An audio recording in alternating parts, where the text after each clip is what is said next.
Welcome to Unleashing Creativity, where we're talking about barriers and obstacles, both mental and external, that keep us from pursuing the things that we really enjoy and the things that we're passionate about. And today I wanted to talk about failure. And specifically, I wanted to talk about why sometimes when we try something and try to be creative and it fails, we ourselves feel like failures. And why I think that that mindset is killing creativity. So about a year ago, I started a company called Indie Reads, and this was an online independent bookstore that helped independent authors find readers. And the way that it worked was I promoted these indie authors that partnered with me, and I helped them find readership. I helped them get their books out there, get their releases out there in a good way, in a way that gets some eyes on their books, and I made it an easy way for readers to purchase books and give the authors the highest royalties that they could. And so about 2 days ago, I decided to end that company and to shut down the website.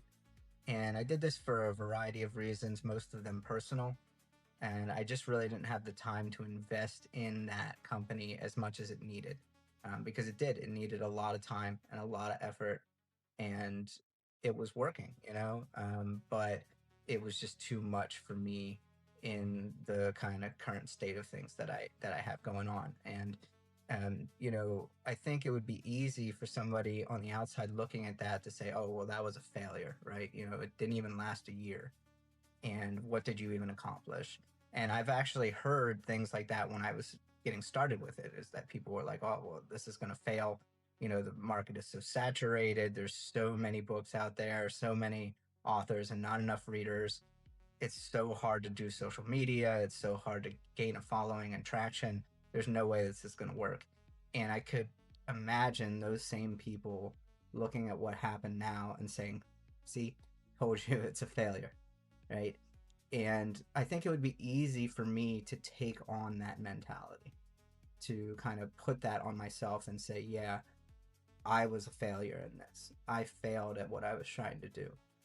And so I want to talk about why I don't think that's true. And I don't want to be giving you like cliches or things like that, like, "Oh, you learn from failure and things will be better next time. It teaches you perseverance," and all of those things.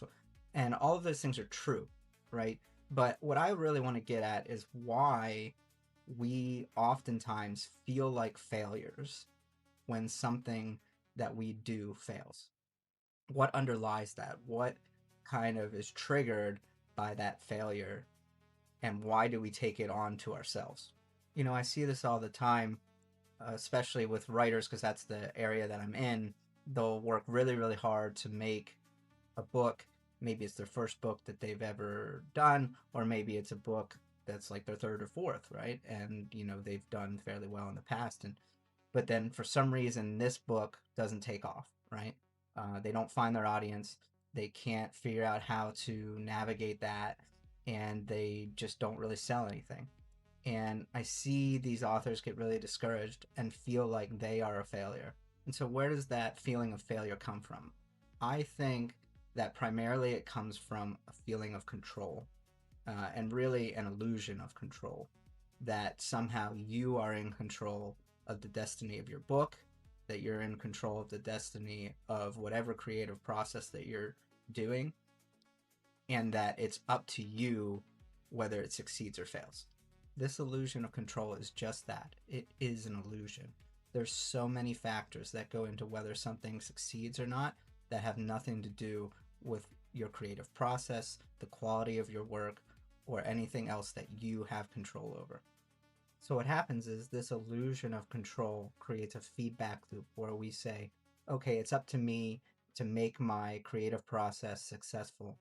And then when that doesn't happen, that comes back on us and it says, "Well, I must be doing something wrong. And so let me try something else." And if it still doesn't work, then you're even more of a failure because now you've failed twice within the same project. And this feedback loop is the thing that destroys your creativity. Because the reality is that The success is in the creating. It's important to recognize this because once you do, you realize that you just need to create. And whatever happens outside of that doesn't matter. The success is you creating. And once you've created one thing and you let it go out into the world, you can create the next thing without having to worry about whether you succeeded or failed in a broad sense because you know that you've already succeeded internally. I want to encourage you to continue to push towards your creative goals, regardless of whether they're successful on the outside, regardless of how they're perceived by other people, regardless of whether you make it big, regardless of whether you get a following, regardless of whether it fails in a year, 2 years, 10 years, 2 months. None of those things matter. So keep creating, keep pursuing the things that you love, and let everything else work itself out the way it's going to happen.